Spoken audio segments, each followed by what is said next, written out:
Assalamu alaikum, family. In the name of Allah, who came to us in the person of a man. The man's name is Master Farad Muhammad. And in the name of the most honorable Elijah Muhammad, that black man from Georgia, when he saw this man, he knew exactly what he was looking at. And in the name of the Honorable Minister Louis Farrakhan, the best student of the Honorable Elijah Muhammad, I'd like to greet you in the greetings of peace of Assalamu alaikum. You know, I just like to talk to you all today. Some things have gone down that I want us to pay attention to. Just recently, the Anti-Defamation League, ADL, and other Jewish leaders have been trying to get members of the Congressional Black Caucus to actually step down from their position just because they shook hands with the Honorable Minister Louis Farrakhan.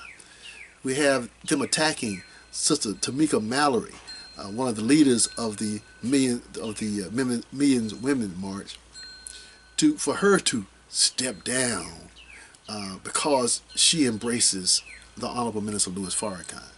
Now, who are these people? What right do they have to tell somebody to step down from a leadership position just because they met with the Honorable Minister Louis Farrakhan? Well, you know, those who live in glass houses should not throw rocks. And the internet has made a lot of people's world open up to those who would never know about it because things happen and they weren't paying attention. But we can pull it up. Now let's give you a little background of this. First of all, in 2005, Minister Farrakhan goes to the Congressional Black Caucus and meets with some people like President Obama, who was a senator at that time, and Maxine Waters, congressperson. And so they were attacked because they met with Farrakhan. Now, but guess what? There's some other people who met with Farrakhan. In 1997, down in Florida, Boca Raton, Jude Wanniski, a writer for the Wall Street Journal and one of the major economists at that time, had a meeting. He had it every year down at Boca Raton. He gets all the major Republicans, he was a Republican, major Republican leaders to come down for a think tank. And this year he invited the Honorable Minister Louis Farrakhan, 1997. He invited Minister Farrakhan.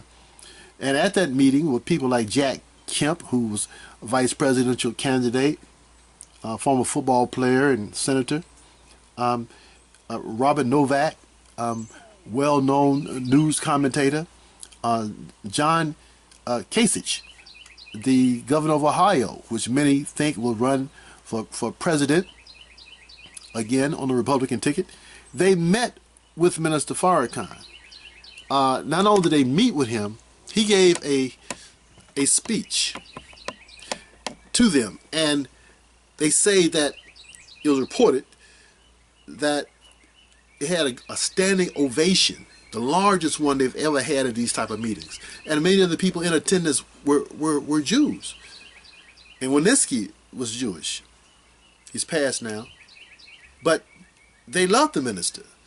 Not only that, but they actually asked to have private meetings with him, like you were meeting with the Pope. And of course, you know, the Minister Farrakhan is the true vicar of the real Christ.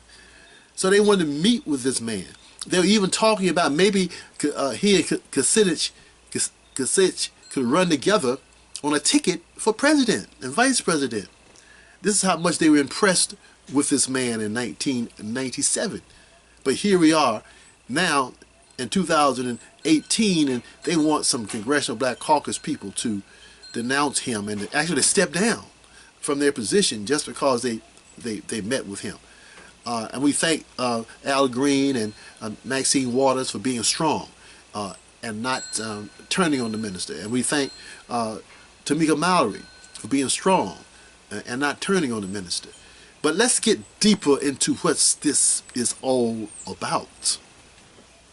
As you know, I've been talking a lot about Malcolm and the hypocrisy and how he tried to destroy the nation and the reputation of the messenger.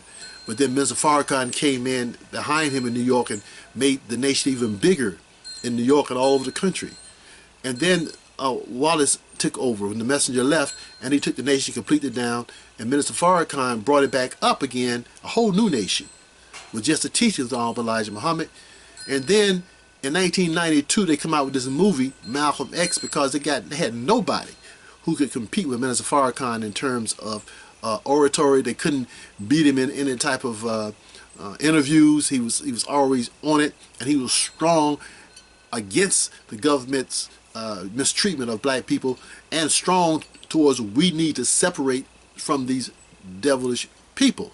Well, they couldn't stop him. They were afraid to kill him because they know, and he told in 1989 at a press conference up in Washington, D.C., he said, listen, I can't stop you from killing me, but if you do, the God that backs me has a plane that has the ability to destroy you in 12 hours. If you kill me, you will be destroyed in 12 hours. 1989, he laid that out. So they can't come and get him directly. So what they try to do is make him a pariah, trying to make people hate him, make black folks in particular think he's a problem, so that they would get rid of him. Well, in 2005, Obama comes out of nowhere. He's a senator. 2008, he just was being a senator, becoming president of the United States. Out of nowhere. And so, what was this all about? Black folks are all excited, but we in the nation, we knew this was a ploy, this was a game. They were setting up something. And in fact, they tried to pull it off. What they tried to pull off? Well, in 2011, President Obama, under the direction of Hillary Clinton, they went into Libya and destroyed Libya, killed Gaddafi. Now, Gaddafi was Minister Farrakhan's brother, spiritual brother. So, they had figured, this was the game plan, that's why they put him in the first place, President Obama. They figured if they would kill Gaddafi, and Minister Farrakhan, because he loved Gaddafi, would say something negative about President Obama, then they would assassinate him the way they assassinated Malcolm, and blame it on the minister and the Nation of Islam the way they did with Malcolm. And then they would have got rid of two birds of one stone. They would say, see, they killed the black prince again. They killed the black Messiah again. The Nation of Islam killed Obama, who could have been the Messiah. Same way that Malcolm could have been the Messiah. But it didn't work out for them. Minister Farrakhan didn't say anything negative about Obama. As a matter of fact, Minister Farrakhan said for God was protecting Obama, and if you told the government, told the white folks, if you attack Obama, my God would attack you. So that didn't work. And now they're upset. Those who put Obama in and those who allowed it to happen are upset. But what has happened now, you got Trump, your hatred for Obama and black folks, you put in Trump, and now Trump is selling you out, white folks. See, black folks, y'all upset about Trump, but I love Trump. He's the man, because I know he's going to take crackers down. Tell you what Trump just did.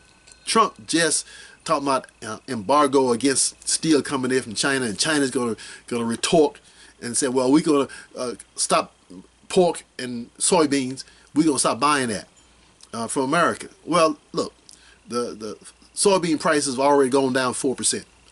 So if soybean prices go down, the American farmers who sell soybeans and hogs, they're going to be up for sale.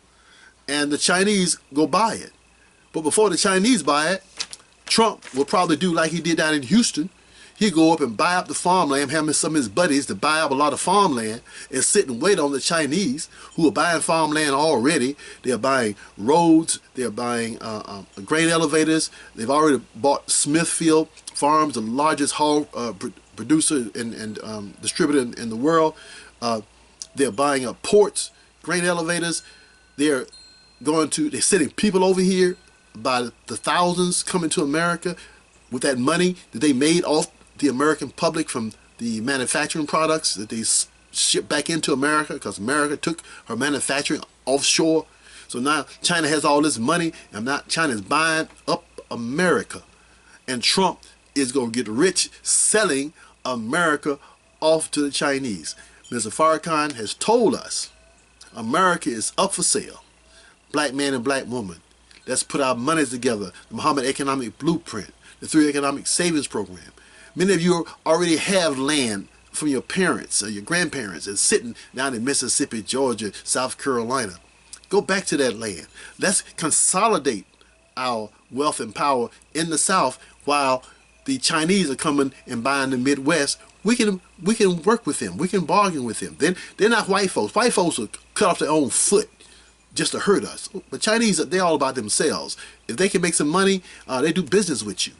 And one day, I believe personally, Master Fard Muhammad on the wheel is going to give us technologies that once we got ourselves in our own nation, we have produced our own products, got our own manufacturing plants, then he's going to give us technology that will allow us to take over the world with our productivity. We already took it over the world in terms of entertainment and ball, but in terms of our productivity and producing commodities for the rest of the world. So I'm in a very good position right now in terms of my understanding of how Master Fard Muhammad, the Master of the Day of Judgment, is playing all this out and using white folks to go against themselves, and to the point where there's maybe a civil war amongst white folks, which they had planned to be a civil war, a race war between black and white folks. Mr. Farrakhan shut that down in 2014, as I said in another tape. He shut that race war down in 2014. So now there's white folks angering one another, and they're so scared of Trump and what he's doing, they're leaving America. America is for sale. So brothers and sisters, let's get together, help Minister Farrakhan, help ourselves build another world, and let them die in their anger and the mistakes they have made trying to fight God, who's backing the Honorable Minister Louis Farrakhan. Assalamu alaikum, family.